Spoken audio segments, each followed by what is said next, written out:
কার সামনে হাজির হব? ফাঁকিবাজি আল্লাহর সঙ্গে করলে হবে না, আল্লাহ ধরে ফেলবেন। আল্লাহ বলবেন তুই মুনাফিক, তুই কি মুনাফিক। আমার বন্ধুগণ, মুনাফিকের দোয়া আল্লাহ রাব্বুল আলামিন কবুল করেন না।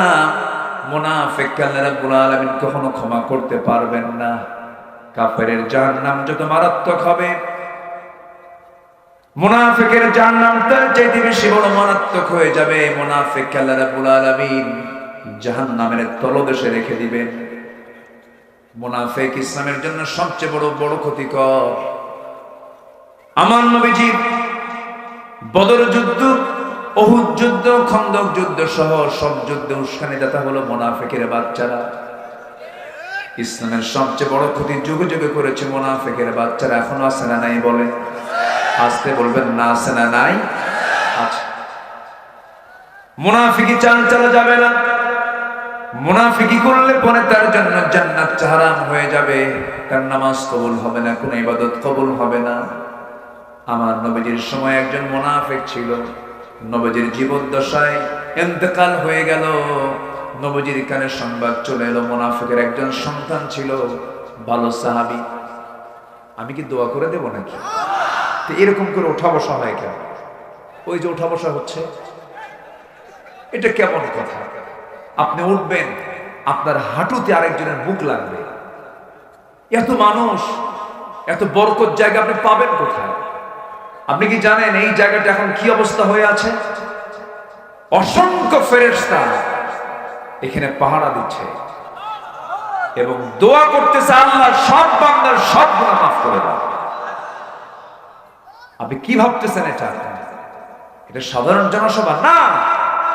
কোরআন, কোরআন পৃথিবীর সব ডিস্ট্রয় হবে, কোরআন থেকে যাবে। যেরকম আল্লাহু আকবার, সেই কোরআনের বৈঠক চলছে। এখানে ইচ্ছা হলো বসলাম, উঠলাম না। আমরা আমাদের শেষ কাজ দোয়ার মধ্য দিয়ে শেষ করব। জোরে বলি ইনশাআল্লাহ, আরো জোরে বলি ইনশাআল্লাহ। মাইকের আওয়াজ একটু বাড়ায় দেন, একটু আওয়াজ বাড়ান। আমার দিকে তাকান। আমার নবীজির জীবদ্দশায় এক মুনাফিক ইন্তেকাল হলো, তার মৃত্যু হলো। নবীজির কানে সংবাদ এলো। মুনাফিকের সন্তান একজন ছিলেন ভালো সাহাবী, তিনি এসে কাঁদলেন। বাপ মরলে তো কান্না আসবে, আসবে না? খারাপ হলেও কি কান্না হবে না? কেঁদে কেঁদে বলছেন, ইয়া রাসূলুল্লাহ, আমার বাবা যখন মানুষ ছিল আমি যে জানি, কিন্তু আমার বাপ তো একটু মায়া দয়া হয়। হুজুর, আমি আপনার কাছে আসছি, আমার বাবার জন্য যদি কাফনের কাপড়টা সংগ্রহ করে দিতেন। কি কাফনের কাপড় নিবা? হুজুর, আপনার গায়ে একটা জুব্বা যদি দিতেন। আমার নবীজি গায়ের জুব্বাটা বলার কারণে দিয়ে দিলেন, যাও তুমি আমার সাহাবী যখন চাচ্ছ তোমাকে দিয়ে দিলাম। বাবার গায়ে গোসল করায়া আমার নবীর পরনের একটা জুব্বা তার গায়ের মধ্যে বরকতের জন্য দিয়ে দেওয়া হলো। কিন্তু লোকটা মুনাফিক। কি বলেন? মুনাফিক। নবীর গায়ের জুব্বার বরকত আছে না নাই? আচ্ছা, আমার নবীজি মদিনার মসজিদে বসা, কিছুক্ষণ পর ওই মুনাফিকের সন্তান সাহাবী ছিলেন, ভালো ছিলেন, তিনি এসে বলছেন, হুজুর, কাফনের কাপড় তো পরাইয়া দিছি, জানাজাটা কে পড়াবে? আপনার কাছে এসেছি, আমি জানি আমার বাপ জঘন্য মানুষ। যদি আপনি আমার বাবার জানাজার নামাজটা পড়াতেন, খুব আমি খুশি হতাম। বাবার জন্য কে না চায় বাবার গুনাহগুলো মাফ হয়ে যায়। সঙ্গে সঙ্গে আমার নবী রাসূল বলেন, সাহাবী, তুমি আমার প্রিয় সাহাবী, তুমি যখন বলে ফেলেছো আমি তোমাকে কেমন করে মানা করি? যাও, রাজি হয়ে গেলাম, তোমার বাবার জানাজা আমি যাব। কিন্তু লোকটা কি বলেন? মুনাফিক। নবীজি চলে গেলেন, সামাজিকতা রক্ষা করলেন। সাহাবীর কথা তিনি বারণ করতে পারলেন না। জানাজা শুরু হয়ে যাবে, আমার নবীজি জানাজা শুরু করবেন। এমন সময় পিছন দিক থেকে একজন সাহাবী, তার নাম হলো ওমর, খুব মেজাজি সাহাবী ছিলেন, খুব গরম সাহাবী ছিলেন। মাঝে মাঝে মনে হয় বর্তমান দুনিয়াতে একটা ওমরও যদি আসতো, ইসরায়েলের এই ইহুদির বাচ্চাগুলোকে সঙ্গে সঙ্গে খতম করে দেওয়া যেত। ওমর কি দাপট ছিল তার! অর্ধ দুনিয়া শাসন করেছেন, সামনেও প্রোটোকল লাগে না, পিছনেও প্রোটোকল লাগে না, একা একা চলতে। উটের পিঠে চলে যাচ্ছেন ভৃত্যকে সাথে নিয়ে, ভৃত্য আর উনি, একটা উট। মাঝে মাঝে লাগাম ধরে খলিফা, আবার মাঝে মাঝে লাগাম ধরে ভৃত্য। সমানভাবে কেউ যেন কষ্ট না পায় চলে গেছেন তিনি বিশাল লম্বা সফরে। সেই লম্বা সফরে যাওয়ার সময়, ওই সময় প্যালেস্টাইন সফরের সময়, ওই দেশের নেতৃবৃন্দ যখন দেখলো ঘোড়ার উটের পিঠে বসে আছে, ওটাই বুঝি অমর, কিন্তু উটের পিঠে সেই সময় বসেছিল হলো ভৃত্য, আর লাগাম ধরে আছে অমর। আল্লাহু আকবার, আল্লাহু আকবার বলেন। সবাই ওয়েলকাম জানাচ্ছে ওমর মনে করে ওই ভৃত্যকে। উনি বলছে আমি তো ওমর না, সিরিয়ালে আমি পড়ে গেছি, এখন বসে থাকা, লাগাম ধরে টানতেছেন হচ্ছে ওমর। এই সাম্যতার মুক্ত প্রতীক, এই সাম্যতা দেখে সবার চোখে পানি চলে এসে সবাই বলল আর কি থাকা যায়? আমরা পড়লাম লা ইলাহা ইল্লাল্লাহ। কোন প্রোটোকল লাগতো না, কাউকে লাগতো না। কেন? উনি জানতেন যে আমি শুধু শাসক নই, আমি শুধু রাষ্ট্রের সম্রাট নই, আমি হলাম মানুষের মনোজগতের সম্রাট। আমি মানুষের মনকে জয় করতে পেরেছি, এই জন্য তার কোনো প্রোটোকল লাগতো না। আর এখন আতিপাতি ছোটখাটো নেতা হলে সামনে 50 মোটর সাইকেল, পিছনে 50 মোটর সাইকেল, কি আছে না নাই? আসতে বলবেন না, আছে না নাই? সাইয়েদনা ওমর ফারুক তার ছিলেন না। নাম শুনছেন তো ওমরের নাকি? নাম শুনেন নাই? কয় নাম্বার খলিফা? আসলে কয় নাম্বার? 2 নাম্বার। খুব দামি একজন সাহাবী ছিলেন। ইনি একদিন কাঁদতেছেন, কেঁদে কেঁদে বলছেন মনে হয় আমি ঠিক না, আমি মনে হয় মুনাফিক হয়ে গেছি। চিন্তা করেন কত দামি সাহাবী। এই কথা বলেই হুসাইফা নামে একজন সাহাবী ছিলেন, যার হাতে আমার নবীর পক্ষ থেকে দেওয়া মুনাফিকের তালিকা ছিল। ওই তালিকা যার কাছে ছিল তার কাছে গিয়ে বলছে ভাই হুসাইফা দেখো তো ওই তালিকার নামটা দেখো, ওই তালিকার মধ্যে আমার মনে হয় আমি ওমর, আমার নামটা মনে হয় আছে। সঙ্গে সঙ্গে সাহাবী বলছেন কি বলেন ভাই যে ওমর আপনার নাম কেন থাকবে?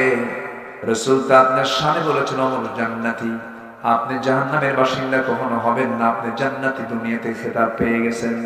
ওমরে ফারুক বলছেন আমার মাঝে মাঝে সন্দেহ হয় আমি বুঝি মুনাফিকদের কাতারে চলে গেলাম কিনা। ওই সমস্ত সাহাবীদের ভিতরে যদি এমন দূর চিন্তা যদি লালন হয়, আমার বন্ধুগণ আমরা জীবনে মিথ্যা কথা বলেছি কিনা বলেন, ওয়াদা ভঙ্গ করেছি না কিনা বলেন। এরপরে ওয়াদা ভঙ্গ করা, আমানতের খেয়ানত করা, মুখ থেকে বেফাস কথা বলা, এই সমস্ত আচরণ যার মধ্যে থাকবে সে হলো মুনাফিক, বলেছেন মুহাম্মদ সাল্লাল্লাহু আলাইহি ওয়াসাল্লাম। এখন বলেন আমরা কি নিরাপদ না আমরাও বিপদ? বলেন বলেন বলেন, আমরা কি নিরাপদে না আমরাও বিপদে? আমরাও বিপদ। আমার বন্ধুগণ একটু কান লাগাবেন, মনোযোগ দিয়ে শুনবেন। আমার নবীজি জানাজায় হাজির হলেন। সাইয়েদনা ওমর ফারুক পিছন থেকে বলছেন ইয়া রাসূলুল্লাহ আপনি কার জানাজা পড়াচ্ছেন? রাসূল বলছেন ওমর রে আমি সব জানি, সব দেখতেছি, কিন্তু আমার উপায় না, আমি জানাজাটা পড়ায় দেই।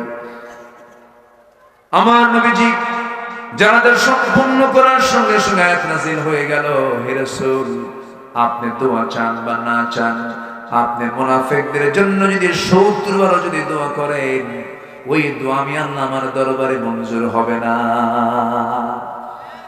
জুব্বা দিয়ে লাভ হলো না, নবীজি জানাজা পড়ায়ও লাভ হলো না, কারণ লোকটা কি বলেন? লোকটা কি না, এই মুনাফিকরা কি না করেছে, অনেক কিছুই করেছে।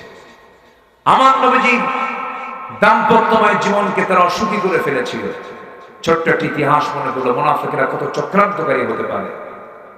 আমার নবীজি কোন এক অভিযান থেকে ফিরে আসতেছিলেন, যুদ্ধে বের হয়েছিলেন।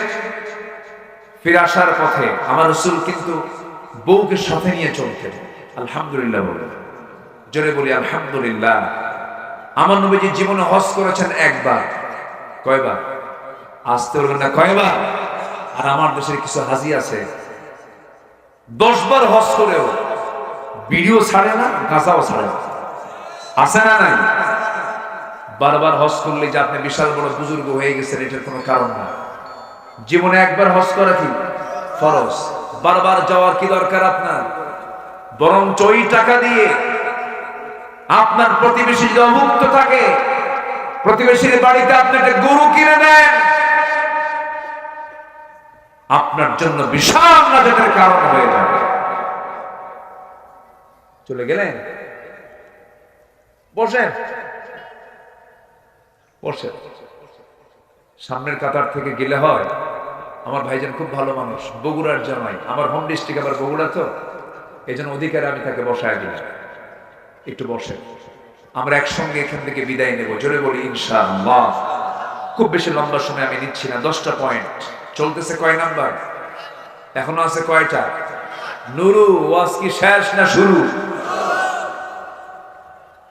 একটু নিয়ত করেন, নিয়তটা একটু শক্ত করেন, দেখবেন যা আর উঠতে মন চাবে না। বলি আলহামদুলিল্লাহ। কত সময় কত দিকে চলে যায়। ভাইজান কষ্ট দিয়ে ফেললাম না তো? জি, সম্মানিত ভাই, আমার নবীজি জীবনে হজ করেছেন কয়বার? আর আমার দেশে বারবার হজকারী হাজি আছে না নাই? গাঁজা খায়। কি খায়? গাঁজা খায়। পর্দা নাই, বউটাকে হাফ লেডি অর্ধলগ্ন করে, হাজি সাহেব বউটাকে অর্ধলগ্ন নোংরা পোশাক পরায় গোটা শহর ঘুরে বেড়ায়। আছে না নাই? কিছু পুরুষ আছে সুন্দরী বউকে পর পুরুষকে দেখাতে খুব পছন্দ করে। আছে না এরকম কিছু লম্পট? আছে না? আছে না? নিজের বউ মানুষকে দেখায়, আবার বলে দেখো তো বউটা আমার কেমন রে, সুন্দর না? এরকম আছে না নাই? আছে না নাই? আবার দেখানোর কৌশল ভিন্ন, একদম আপডেট ভার্সন R15, হোন্ডার পিছনের সিট, প্যাসেঞ্জার সিট 3 তলা, আর ড্রাইভিং সিট হলো আন্ডারগ্রাউন্ড মাটির সাথে। 3 তলায় বউকে চড়াইয়া দেয়, অর্ধলগ্ন পোশাক পরায়া। শুরু করলো 13 মাইল গড়িয়া থেকে 10 মাইল হয়ে কোন দিক? একদম দিনাজপুর কিসের মোড়? লিলির মোড়। আচ্ছা, দিলে একদম মেডিকেল মোড় পর্যন্ত এক টান দিল হোন্ডা দিয়া। পিছনে তো বউ আছেই, চুলটা ছেড়ে দেওয়া। এখন স্বামী মনে করলো যদি হঠাৎ করে কারো দেখা যদি মিস হয়, হোন্ডার আওয়াজটা বাড়ানো দরকার, পাইপ খুলে ফেলবে। তো চ্যালেঞ্জার আছে না, খুলে ফেলে। এখন আওয়াজ হচ্ছে হোন্ডার না হেলিকপ্টারের?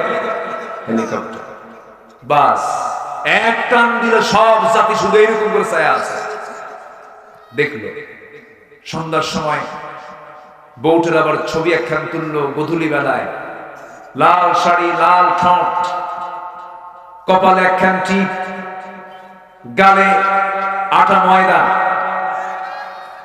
ছবি একখান তুলে ফেসবুকে পোস্ট করে লিখলো, আসুন প্রিয় ভাইরা, আসুন সবাই মিলে আমার বউটাকে জামাতের সাথে দিন।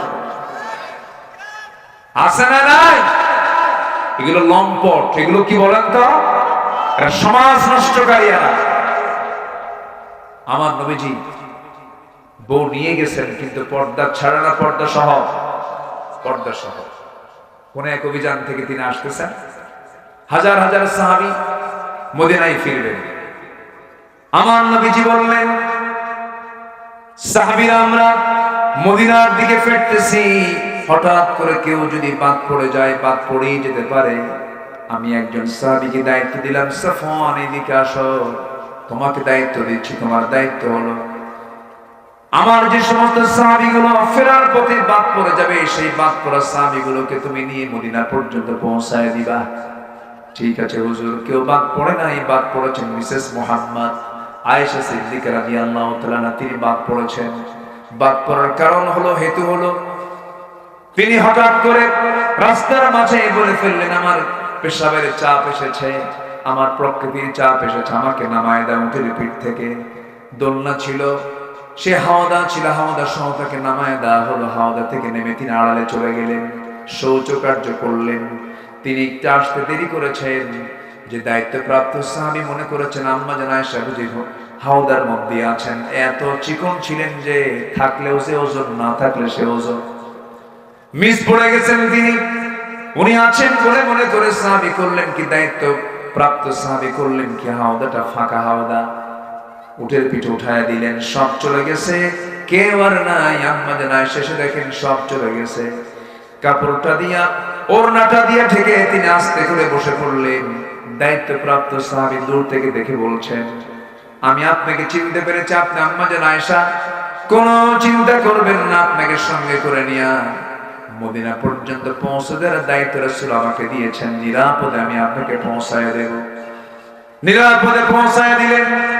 নবীর ঘরে যেতে না যেতেই মুনাফিকদের কানে কানে সংবাদ চলে গেছে। মুনাফিকরা বলতেছে, তোমরা কি জানো গত রাত্রে আবু বকরের কন্যা আয়েশা, নবীর বউ আয়েশা, গত রাত্রে একজন পরপুরুষ সাফওয়ানের সঙ্গে গোটা রাত ঘোড়ার পিঠে চড়ে চড়ে এসেছে। আয়েশার সতীত্ব নষ্ট হয়ে গেছে, চরিত্রহীনা হয়ে গেছে।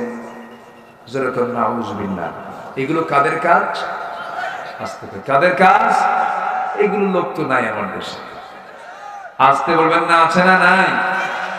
ওয়াজগুলো কি এগুলো করা দরকার? একটু আমার ভাইয়ের মনোযোগ দিয়ে শুনুন। শেষ পর্যন্ত কি হলো? নবীর কানে যখন সংবাদ চলে গেছে এমন জাতীয় কথা, আমার নবীজি শুনে তার মনটা খারাপ হলো। আমার নবীজি বলছেন, আয়েশা রে, কি যেন শুনলাম, মনটা আমার খারাপ হয়ে গেল। আমার এই জায়গায় না থেকে তোমার বাবার বাড়ি চলে যাওয়া উচিত। একটা নারীর যখন বিয়ে হয়ে যায় তার জন্য আসল বাড়ি হলো বাবার বাড়ি না স্বামীর বাড়ি? বলেন বলেন।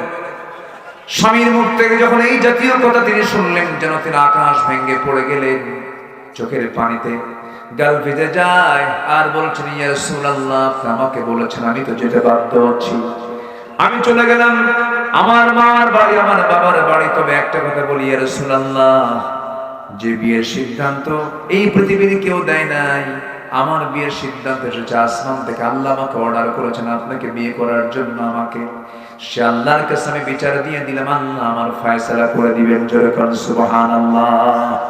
দিন শেষে আমার সবচেয়ে আপনকে, আসতে বলবেন না আপনকে। যদি কোনো বান্দা যদি আল্লাহকে অভিভাবক মনে করে, আল্লাহকে যদি একমাত্র যদি মনে করে আমার আল্লাহ একমাত্র অভিভাবক, তাহলে আল্লাহর কসম করে বলি এই পৃথিবীতে তার কোনো প্রকার বিপদ হবে না। জোরে বলেন সুবহানাল্লাহ।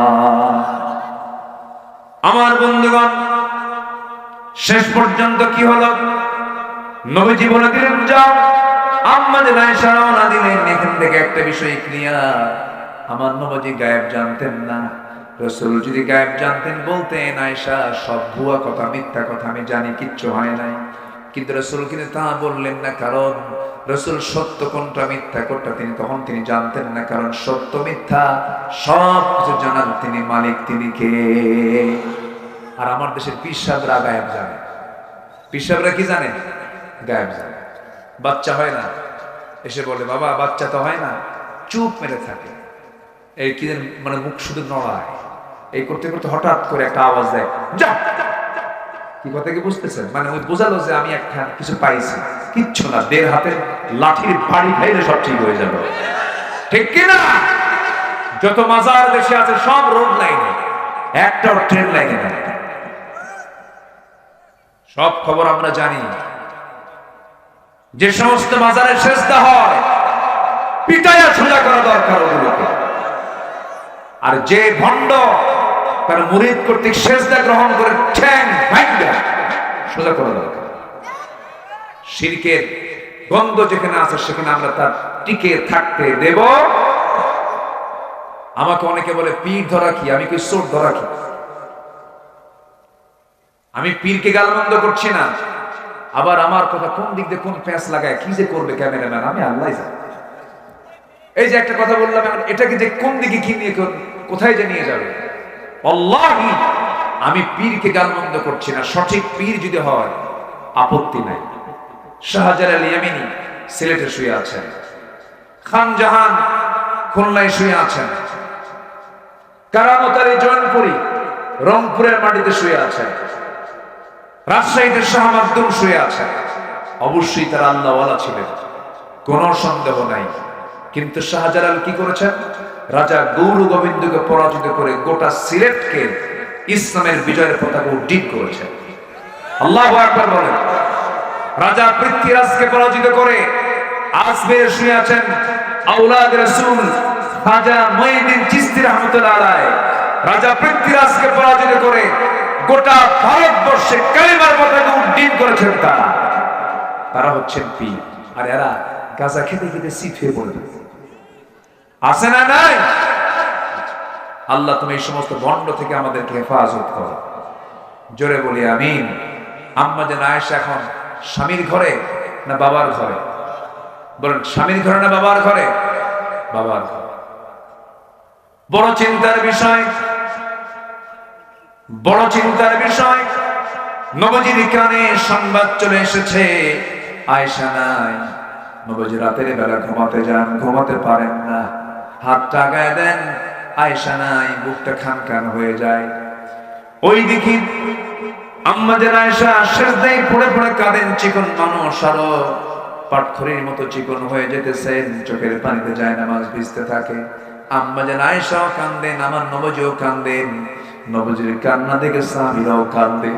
আর মুনাফিকরা, আজ থেকে মুনাফিকরা হাসে। দেখেন আল্লামা সাঈদী ফাঁসির দিন গণজাগরণ মঞ্চে মিষ্টি বিতরণ করেছে ওরা। করে নাই, করে নাই, করে নাই, করে নাই, করে নাই, করে নাই, করেছে।